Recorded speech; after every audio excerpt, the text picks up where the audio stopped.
Welcome to Blue Monday, an Ipswich Town podcast for the Rewind Show, where we look forward to looking back at some of the last times we played this weekend's upcoming opponents.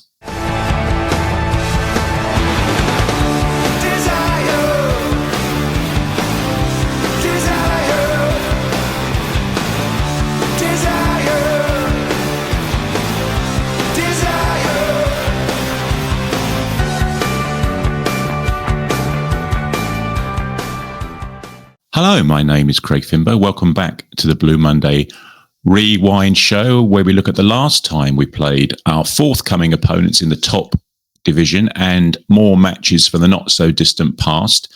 Although I say top division, I think we'd struggle not to have played Arsenal in the top division. They don't tend to spend a lot of time away from the top division, do they? Think they've ever been they're one of those teams along with Everton. I don't think they've ever been down there, to be fair. So no, it would be a stretch. I don't think, perhaps when Arsenal were, and someone will be shouting at me, one of the listeners will be shouting at me. I don't think if Arsenal had been any lower than the top division, I don't think we'd have even been formed yet. So there you go. No. Probably not. No, I'm sure we wouldn't have been. So yeah, it's they're fairly consistently been either Division 1 in old money or the Premier League, that's for sure. And hot on the heels of our travels to West London, a London double header, and we head north to the Arse.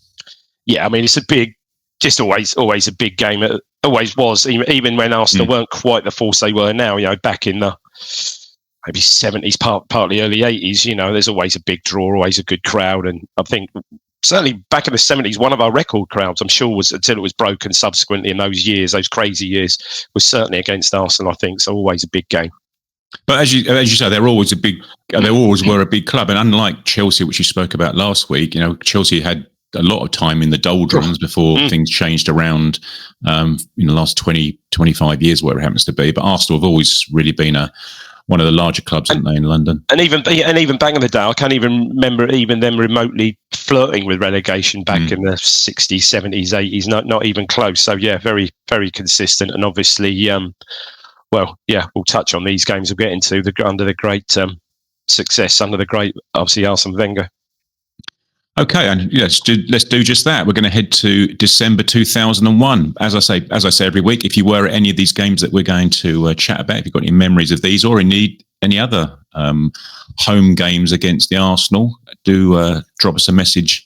And of course, like, subscribe, thumbs up, etc. As I say, 1st of December 2001. Dave, here we go. Number 1 in the charts. And it was only at number 1 for 1 week. It will be usurped by our old friend Daniel Bedingfield and his bedroom Got to Get Through This recording. A manufactured pop band. I was going to say Afro Man again, given the proximity of last week, but yeah. Obviously not. Obviously close, but not. No, I honestly don't know that one. Go on. A former, one of the members is a niece of a former Town player. Oh, okay. So Spirit. So S Club 7, right? Correct. I would no. Keep on moving. I don't know. No, it's called Have You Ever? And I've listened to it and I watched the video and it still didn't ring any. Didn't bells. Resonate. No, it didn't. In terms of our cover star of the week, I will give you a clue. And it's to do with his heritage. He was wearing Lotto boots. Ooh, I would suggest that might be Sixto Peralta, perhaps. No, another one. Oh. Go. Think a bit further back on the pitch. Lotto. Who would be Lotto? Oh, Serini. Oh, look at those Lotto. But I had a pair of those with the green, green sort of design. Yeah. Nice tongue. Remember those flappy over tongues on those boots? Flappy tongue. Oh, love that. We love those. In terms of the league table, let's have a quick look at this. Yeah. It's our old friend. It's back. We have sporadically dropped in and out of this league table during the course of this season, but our league position doesn't tend to move very far, does it, from the bottom, if not the bottom? No, not for a few weeks anyway. Not for a few weeks, no. And obviously Arsenal fairly prominent up there. Yeah, and they're in third place, just behind Leeds in second. Leeds had only conceded 8 goals in their opening 13 matches. Yeah, that's pretty impressive, isn't it? Mind you, they're pretty much boring team. Yeah. They've only scored 16 for God's sake. Yeah, right. That look. And it was, and I did have a look. It was a link to Arsenal. With David O'Leary was their manager at the time. Of course, yeah. But I don't remember his Leeds team being a particularly defensive. Not particularly, outfit. Not really. No. In terms of the lineup, I'll flash ours up here. Pretty much as you expect, around about that time. You say about Peralta was playing in centre midfield alongside Matty Holland, but I suppose the front two were something different to what we were used to around that time, weren't they? Naylor and Marcus Bent. Yeah, two sort of fairly physical units up there. Obviously, Bent about to embark on his goal-scoring run in a few games, and we've spoken about Richard Naylor, just 100%, always gave 100%, didn't he? Did score some important goals, and latterly in his career with us, did very good job at centre half as well. Yeah. In terms of Arsenal, this is all right, theirs. Yeah, I mean, it's just not obviously. I don't think it's quite their full strength. I mean, I think you've got Stuart Taylor in goal, who didn't obviously because of the great. Obviously, Seaman, and obviously Richard 2000. Yeah, Richard Wright would have been obviously there then. So whether Seaman was injured and Wright was on the bench, God knows. But I mean, it's pretty solid, isn't it? You've got Lauren. I always used to like him as a fullback. I thought he was a great player. Sol Campbell, obviously Matthew Upson got a link very local, and with Richard Wright, very local to here. Played there with them, and I think Kieran Dyer, perhaps maybe not. Ashley Cole, probably best, isn't he? Outstanding. Romford Pele in there. Vieira, Rocky, Lundberg, Perez. Yeah, it's a bit of strange. There are a couple of names, as you say, Taylor and Upson, probably not but the rest of them are. Yeah, and half just Carnu and Thierry Henry up front then. Yes, who we shall come on to. It ends up being a 2-0 loss, perhaps unsurprisingly, but. Freddie Lundberg pretty much stars in this game, doesn't he? And his runs from midfield were a particular highlight. We've covered the away game this season. I think he scores 2 in that game against us, so we were quite a favourite for him that season. Yeah, I mean the goal. This is terrible from Bramble, and he's capable of this. Bramble wasn't. I always thought Titus Bramble, great player. Don't get me wrong, really great player when he first came in the side for us. But he's one of these players. If he had to do something, if he had to react and do something spontaneous, very, very good. But sometimes with the ball at his feet, he just had that frightened, do you know what I mean? Scared rabbit syndrome, didn't he? It was, and he just, I mean, it's weird because it's not as if it was a clearance. He sort of got good possession of the ball and he just passes it straight to Thierry Henry, and it's pretty much in the centre of our half. And, no prizes for guessing what happens next, really.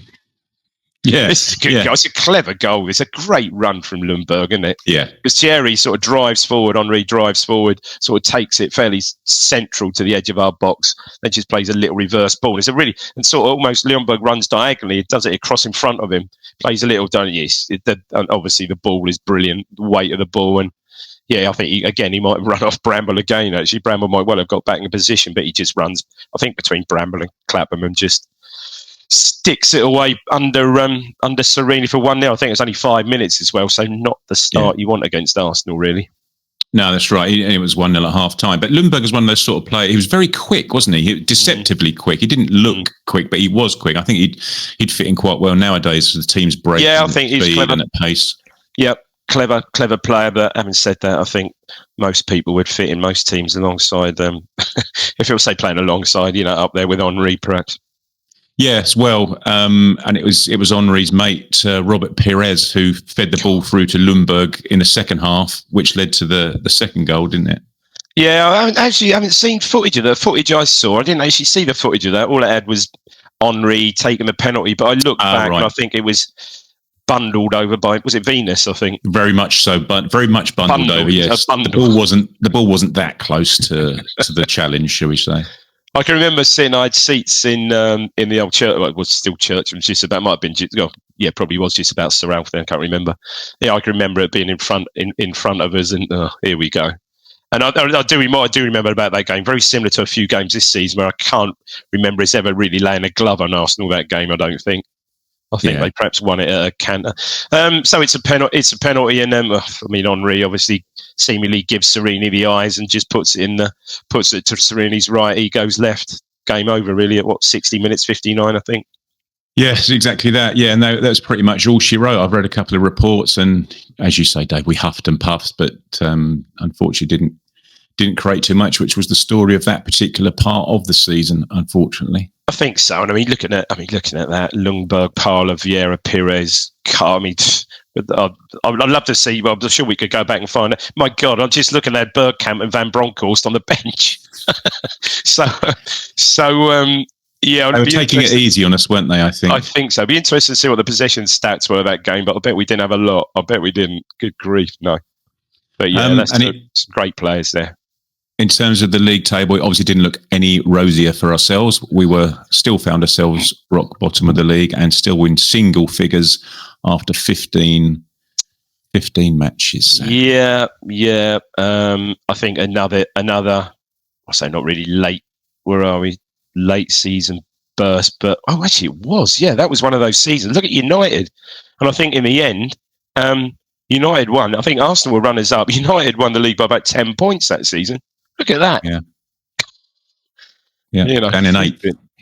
Incredible. 21 points, 8 points behind same games. That day played a game more than Liverpool. 8 points behind, but over the next 15 or 20, 25 games. Made up that plus another 10. Incredible. Yeah. Yes, they were. They were good. They were good teams when they ran that time. Arsenal were a good team when they Man U were a good team. Now, in terms, we're going to shoot back to the season. Do you know what? I take that all back. That isn't the season. I've done this again. I've muddled my seasons up. That was the season. I'd take it all back. No wonder they didn't make it up because Arsenal won the double that season. Silly me. It's the next season I'm looking at. They beat Chelsea 2-0 in the final. Parla scored that ridiculous goal, didn't they? Oh, yeah, it's only Ray Parla. Yeah, that's the famous Tim Lovejoy quote, wasn't it?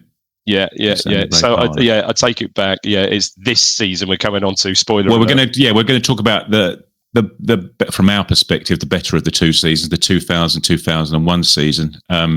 September 23rd of September 2000, we're moving into. You ain't going to get this one either, Dave, in terms of number one. It was a French house duo.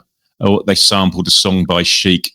You'll know the song, but there's not a chance in the world. Which Chic song? Soup for One is the name of the Chic song. I've even listened to that as well. And it is. I never heard of that. No, neither had I until I heard it on YouTube, watched it on YouTube. Go on. What was it? It's basically the intro, the same intro for both songs. Mojo, Lady. Tonight. Lady. Oh yeah, I know this song, but I never got that. Yeah, I know. Well, if you Google the Chic song, it's pretty much the same. Soup for what? No, that's on the agenda later on. Then, yeah, definitely. Never heard that. Add it to your watch. After this, everyone, watch this, and then Google "Soup for One" by Chic. Yeah, Noel Rogers could do with a few quid. Yeah, of course.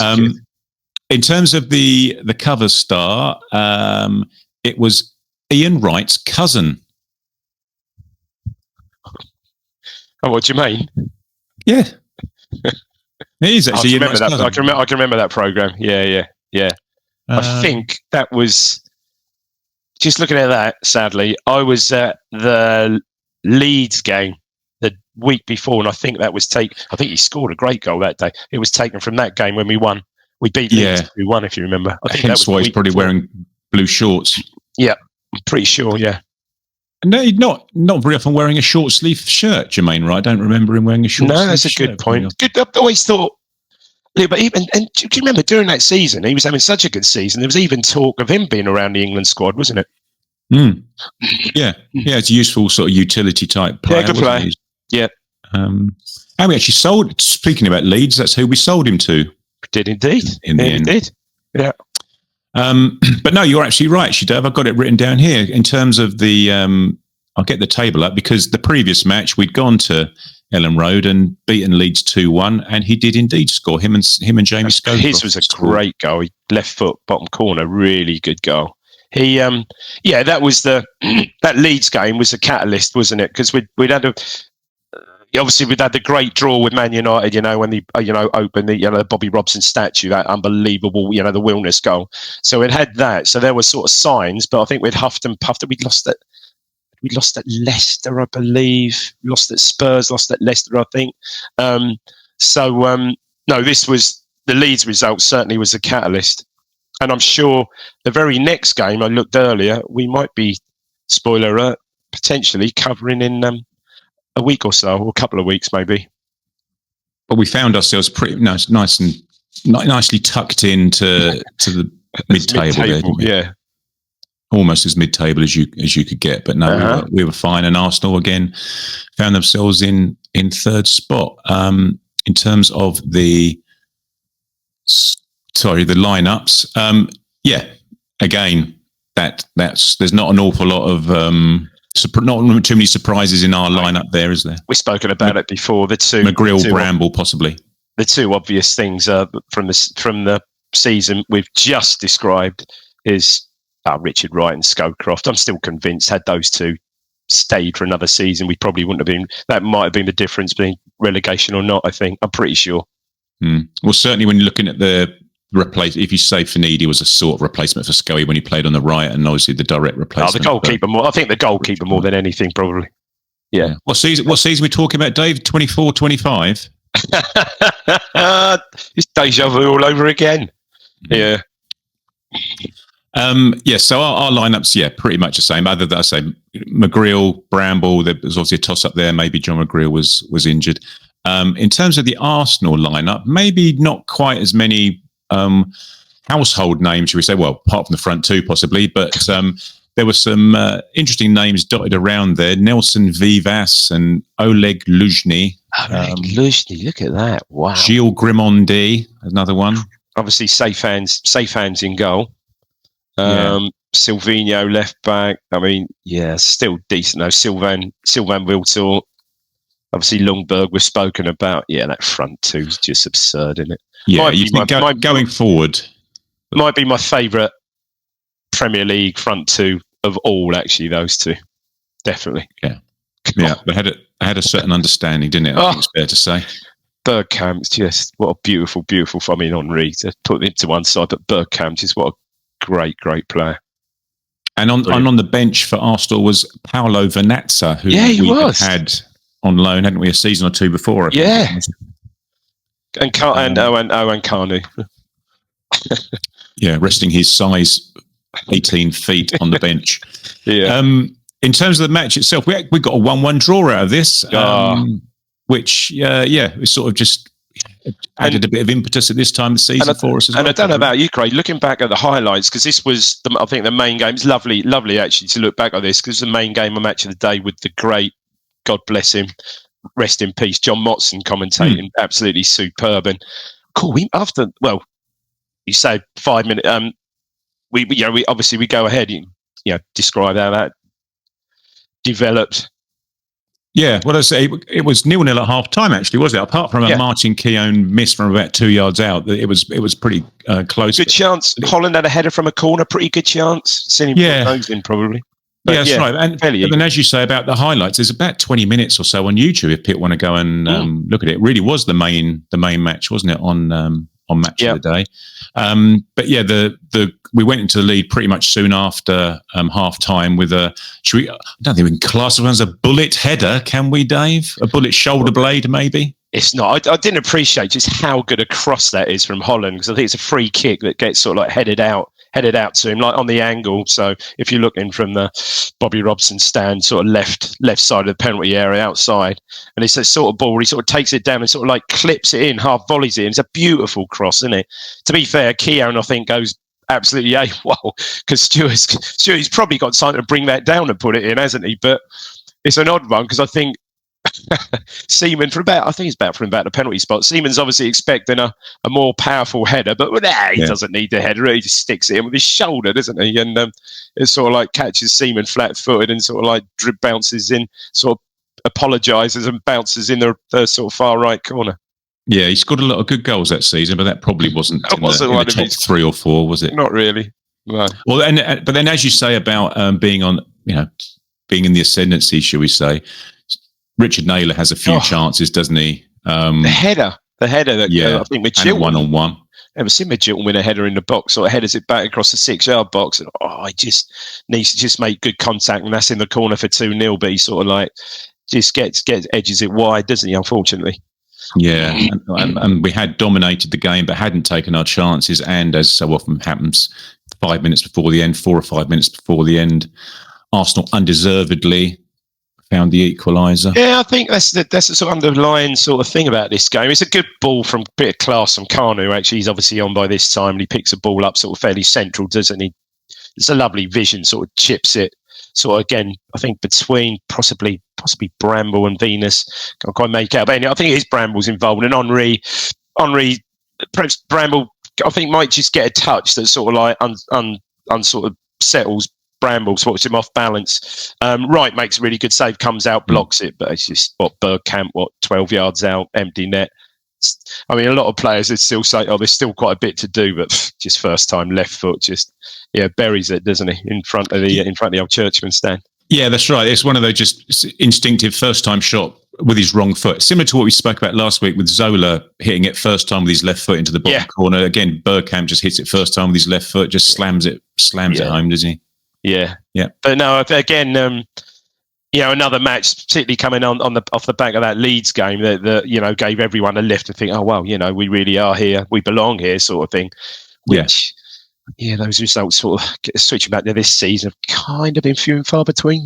Yeah, exactly what I was about to say is that we haven't, certainly early in the season, we just never got that result, did we? That just settled everyone's nerves and, like one of those games, you're right, one of those early games, early season games like Fulham, just get it over the line, get a 3 points, or Villa, which could concede, but and a little bit later than that, a couple of months later, Man United. But one of those Villa-Fulham games, you get 3 points there, who knows, different, could turn out differently. But no, that was superb. And like I said, again, the start of a little run with another game coming up the following week, which I'm not sure. I'm sure we'll cover in a few weeks. It's up to you, Dave. You choose the matches. Well, I think knowing the result, I think that's pretty nailed on now. No spoilers. But so in terms of the table, didn't change too much. 1-1 draw. It's not going to change circumstances too much. Bradford found themselves rock bottom. They wouldn't move too far from that position between now and the end of the season. And it was the season where Manchester City got relegated, wasn't it, alongside Coventry? It was indeed. Look at Leicester up there, flying unbeaten up there. Look, good grief. Yeah. And as you said earlier, Dave, about Man U, they finished top by. Absolutely dominant. One of those dominant Man U seasons, really. Yeah. Brilliant. Okay, well, we're going to take a short break now, and then we're going to pop back for a quick chat where Dave wants to chat about a game a little bit further back, predominantly about the lineups that were involved. But I say we'll have a quick word first from our sponsors. Blue Monday is brought to you in partnership with Atwell Solicitors, your ideal legal partner for property and business law. Whether you're buying a home, starting a business, or just need legal guidance, our dedicated team has got you covered. Trust our award-winning customer service team to handle your legal matters with care and expertise. Find out more at atwells.com or visit us at our offices in Ipswich, Colchester, London, and our new location in Woodbridge. Wonderful. Thank you very much. Also, a quick shout out to All About Hearing, Suffolk-based hearing care professionals. If you've got any assistance you need with your personal hearing needs, they are the people to contact. allabouthearing.co.uk. And also thanks to One Stop Badges, your bespoke enamel badges, 10% off if you follow the link in our website. Thank you, Dave. Blue Monday, ITFC.co.uk. There's a link there to them. So thank you to them and All About Hearing, and of course, Atwell's. 15th of September, 1984. Dave, this is more like it, isn't it? Now we're gonna follow the same format. We don't shirk on our responsibilities, even though we're doing a third match. Number one in the charts, right, is this artist's best unbelievably, this artist's best-selling single to date, and it reached number 1 in 28 countries, and it's his only UK number 1. It's a shambles. Oh, yeah, okay, I know what that's. Stevie Wonder, isn't it? It's incredible. Is no? Yes. Yeah, it is. Yeah, I was sorry. Yeah, I mean, yeah, that's Steve. Well, as soon as you said that, yeah, and the song from the film. The song from the film. That's correct. Yeah, I just called to say I love you.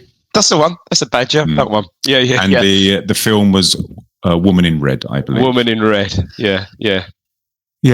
Kelly Lee Brock, I think. That's the one. Yeah.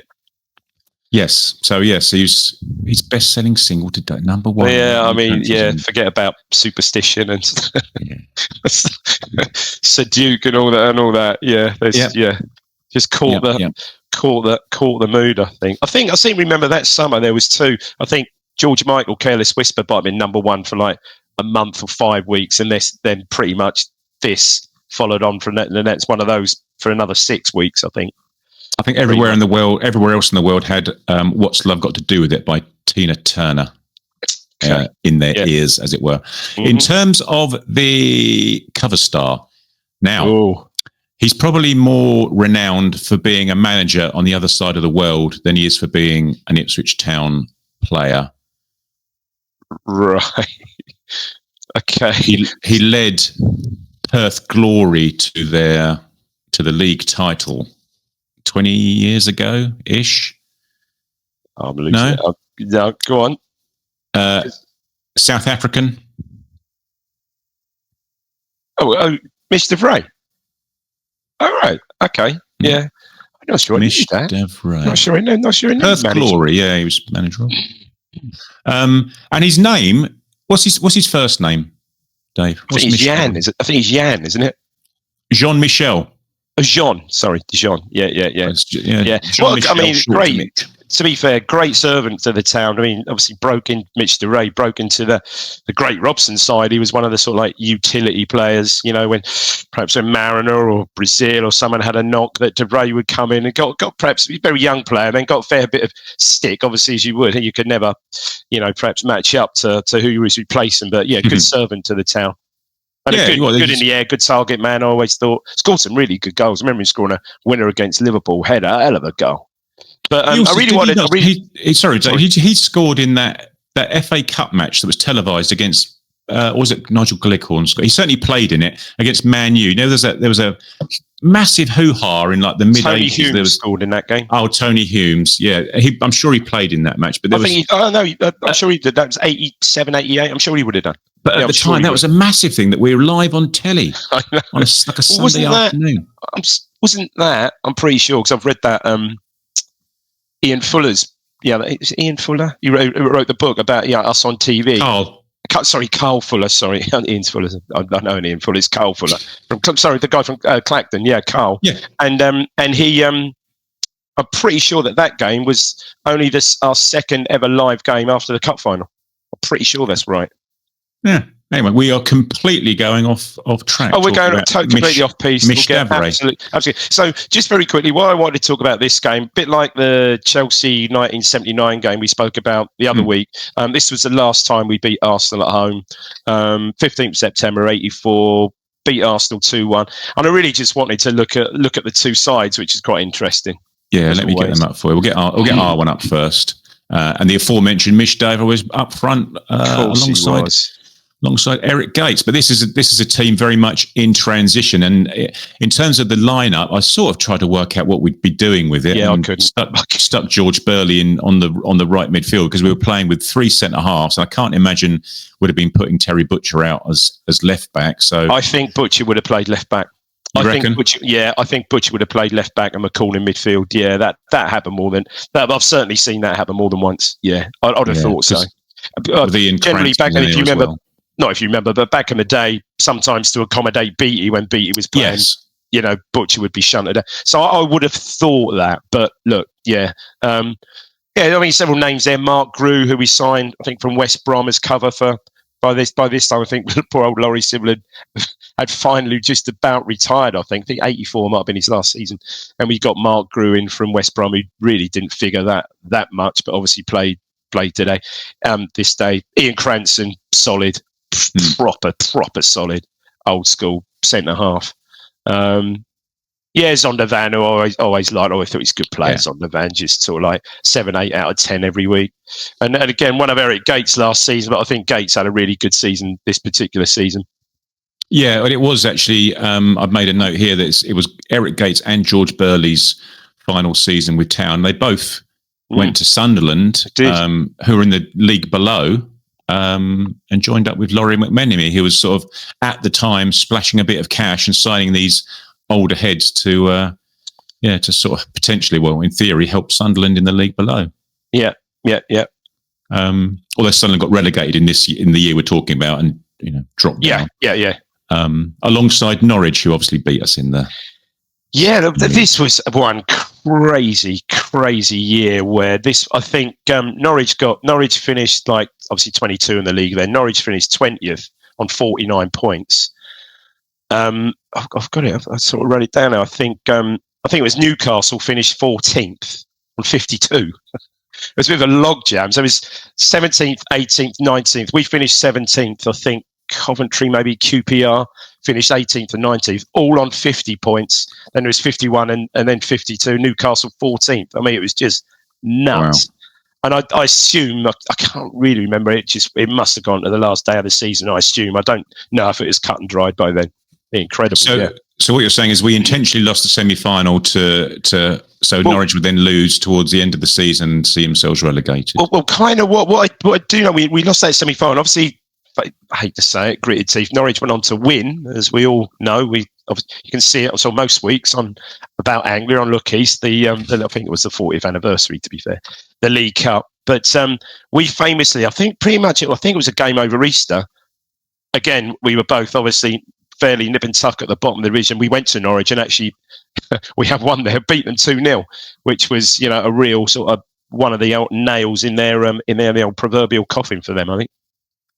Oh, well, I don't mind diverting talk if we're talking about those sort of things, Dave. In terms of the Arsenal line, this is why you wanted to have a chat about this game, is why I wanted to it's the Arsenal line. Let me get that up on the screen for you.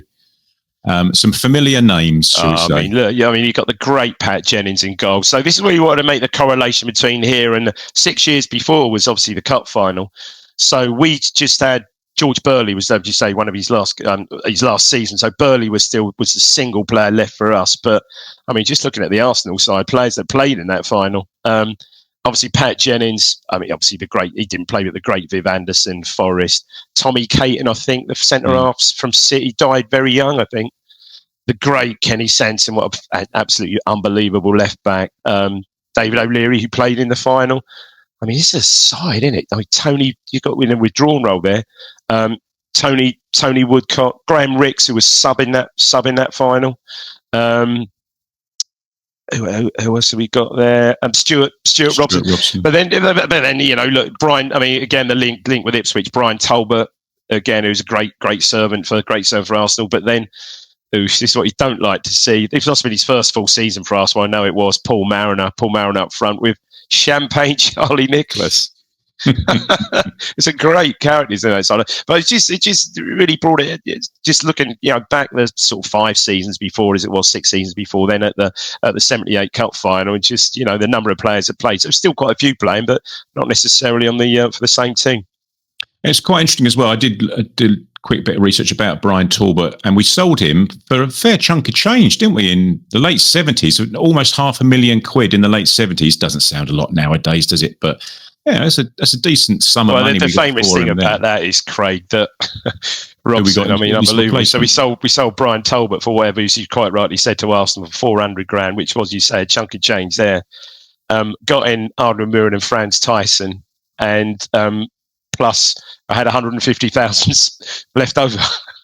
Just ridiculous. But that's no detriment to Talbot, who was an absolute great player for us. I'm pretty sure at the time, I just think he wanted away. I think he was lured by the bright lights of London. I mean, he had a great cup final for Arsenal for Town against Arsenal in '78, and that is probably one of the reasons why they were so desperate to get him on board. And famously went on to play in 3 consecutive cup finals, scored in the following one against that 3-2 game against Man United.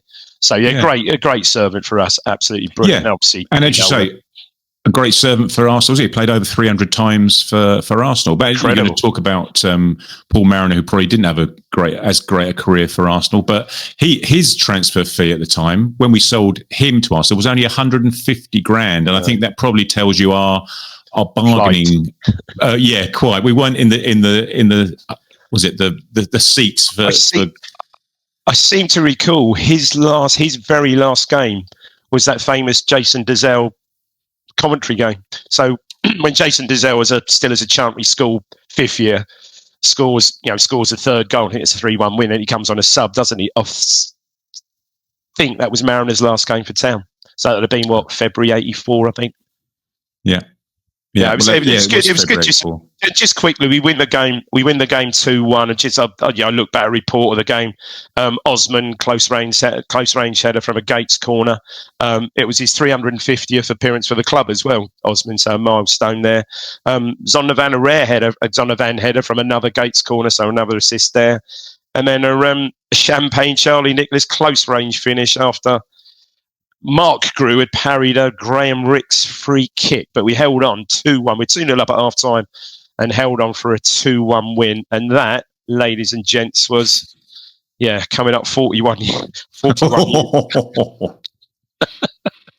Oh, dear. And then last time we beat Arsenal. So the time has come, surely.